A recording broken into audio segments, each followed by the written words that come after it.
Bapak, Ibu, saudara-saudari, adik-adik kaum muda yang terkasih, jumpa lagi dengan saya, Pastor Jack Buran, SSCC, dari Rumah Retret Batam Oase Center. Kembali pada hari ini kita merenungkan firman Tuhan yang diambil dari Injil Markus, bab 1 ayat 21b sampai 28. Yesus segera masuk ke dalam rumah ibadat dan mengajar.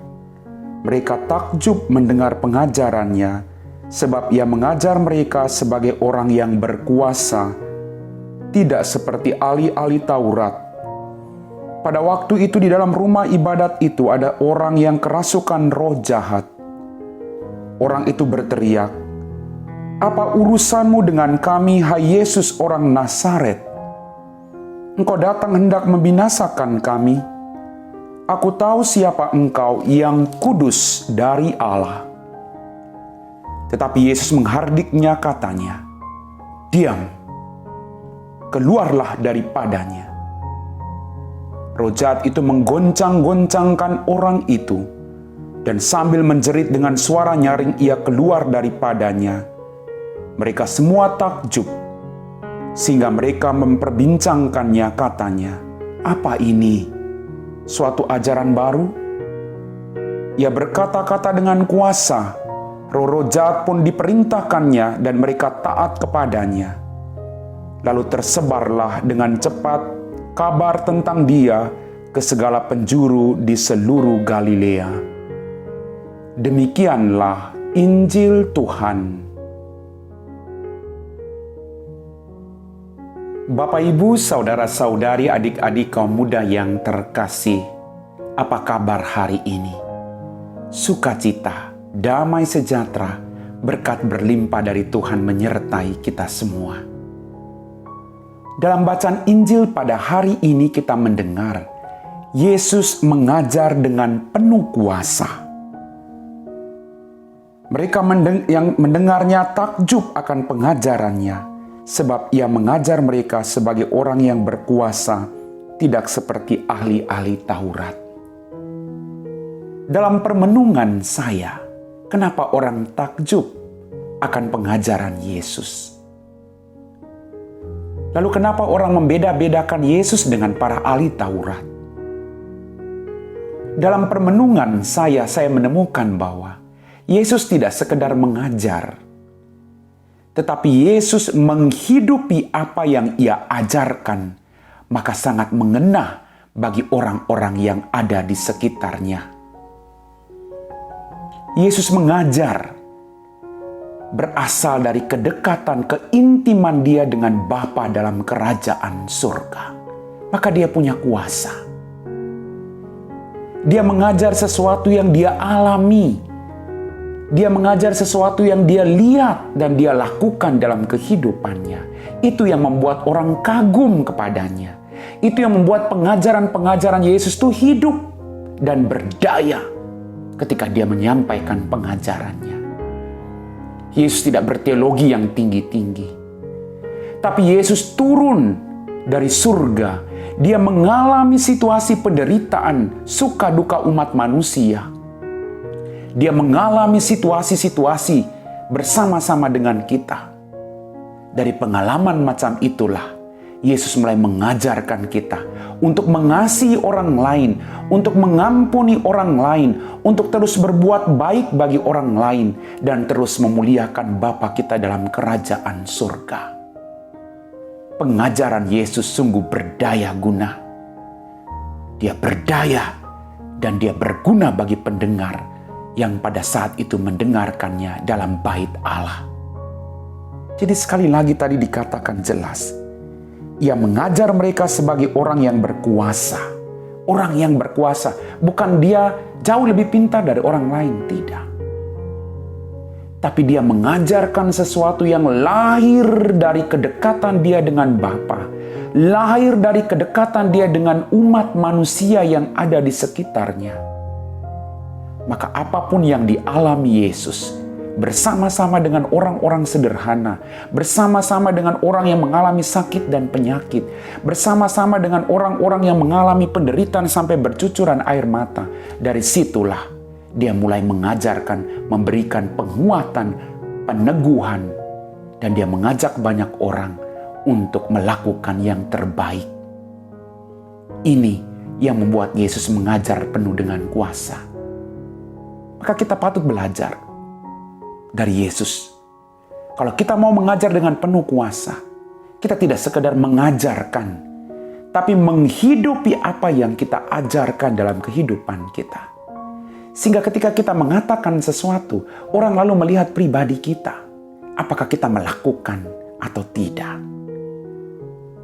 Kita mengomong soal hal-hal sederhana, tapi orang akan menilai kita. Oh, apa yang dia katakan itu dia lakukan. Daripada kita ngomong hal yang luar biasa, tapi kita tidak mampu melakukan itu dalam kehidupan kita. Bapak, Ibu, saudara-saudari, adik-adik kaum muda yang terkasih. Dalam kisah lain tadi, dalam Injil yang kita dengar, dikatakan roh-roh jahat pun takluk kepadanya. Siapa? Kami tahu siapa engkau, yang kudus dari Allah. Roh jahat mengatakan bahwa Yesus itu yang kudus dari Allah. Lalu mau disangsikan apa lagi? Bahwa dia sungguh Allah. Dia yang kudus yang datang dari Allah. Roh jahat saja tahu. Maka pertanyaan buat kita. Kalau roh jahat saja tahu siapa Yesus, kita yang telah dibaptis sekian lama berada bersama-sama dengan beriman kepada Kristus Yesus, apakah kita juga sungguh mengenal Dia? Ataukah kita hanya mengenal Dia ketika kita mengalami sukacita, lalu kita lari ketika kita mengalami penderitaan dalam kehidupan kita? Mari Bapak Ibu, kita belajar. Dia mengajar dengan penuh kuasa sampai roh jahat pun mengenal Dia dan mereka mengatakan, engkau yang kudus dari Allah. Tidak usah takut. Tidak usah bingung lagi. Dia yang kudus, dia yang datang dari Allah. Roh jahat mengatakan itu. Dia datang dari Allah. Dia turun, dia membawa keselamatan. Maka orang yang kerasukan roh jahat itu pun sembuh. Karena dia datang dari Allah. Dia bawa keselamatan bagi semua orang. Termasuk Anda dan saya. Kita punya pergumulan, kita punya persoalan. Tapi kata-kata Yesus penuh kuasa. Dia akan menghapus segala ketakutan kita. Dia akan menolong kita dari setiap penderitaan yang kita alami. Maka tadi jelas dikatakan, mereka sangat takjub sehingga mereka memperbincangkan katanya, apa ini suatu ajaran baru? Ia berkata-kata dengan kuasa. Roh-roh jahat pun diperintahkannya dan mereka taat kepadanya. Mari, kita juga diberi kuasa oleh Tuhan. Kita juga mampu mengalahkan roh-roh jahat dalam kehidupan kita. Kalau kita mau menghidupi iman Kristiani kita, yaitu dekat dengan Tuhan, datang kepadanya, melakukan kehendaknya, mendengarkan firman-Nya, maka kita akan punya kuat kuasa ketika kita mewartakan firman Tuhan. Bapak, Ibu, saudara-saudari, adik-adik kaum muda yang terkasih. Tuhan sudah mengajarkan banyak hal bagi kita. Mari kita ikuti teladannya dan kita percaya. Kita juga diberi kuasa oleh Tuhan Yesus. Aku memberi kuasa kepadamu untuk mengusir roh jahat. Angkat tanganmu, doakan orang-orang sakit. Doakan orang-orang yang saat ini sedang menderita. Maka Tuhan akan menyalurkan berkat-berkat-Nya melalui tanganmu, melalui kata-kata yang keluar dari mulutmu. Semoga kita tidak sekedar mengajar, tapi menghidupi ajaran apa yang kita ajarkan, sehingga berdaya guna bagi diri kita, punya efek bagi diri kita dan bagi orang lain. Kalau kita hanya bisa mengajar tanpa melakukan, tidak bisa. Mental, karena apa yang kita katakan tidak sesuai dengan apa yang kita lakukan. Mari kita berjuang untuk mengatakan firman Tuhan, melakukan firman Tuhan. Maka apapun yang kita katakan akan didengarkan oleh orang lain dan mempunyai daya guna bagi kita semua. Amin.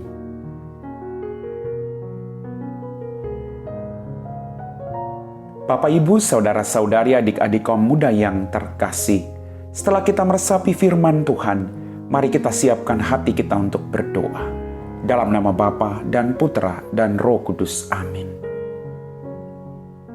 Ya Tuhan Allah Bapa dalam kerajaan surga, terima kasih atas putra-Mu yang selalu datang membawa keselamatan bagi kami. Dia rela menjadi manusia seperti kami. Dia rela merasakan apa yang kami rasakan. Semoga kami tidak hanya bisa mengeluh dalam kehidupan kami, tapi selalu bersyukur akan apapun yang kami alami dalam kehidupan kami. Bantu kami Tuhan, agar dalam kehidupan kami terus mewartakan kebaikan yang Engkau sampaikan kepada kami, dan mampu melakukan itu dengan ikhlas hati dalam kehidupan kami. Agar ajaran-ajaran yang kami sampaikan kepada orang lain berdaya guna dan mempunyai efek bagi hidup orang lain, yang membawa orang lain semakin datang dekat dengan Engkau. Berkatilah orang-orang yang berputus asa. Berkatilah orang-orang yang mempunyai pergumulan besar saat ini. Semoga mereka juga semakin setia kepadamu. Kami puji Engkau Bapa, kini dan sepanjang segala masa. Amin. Dalam nama Bapa dan Putra dan Roh Kudus. Amin.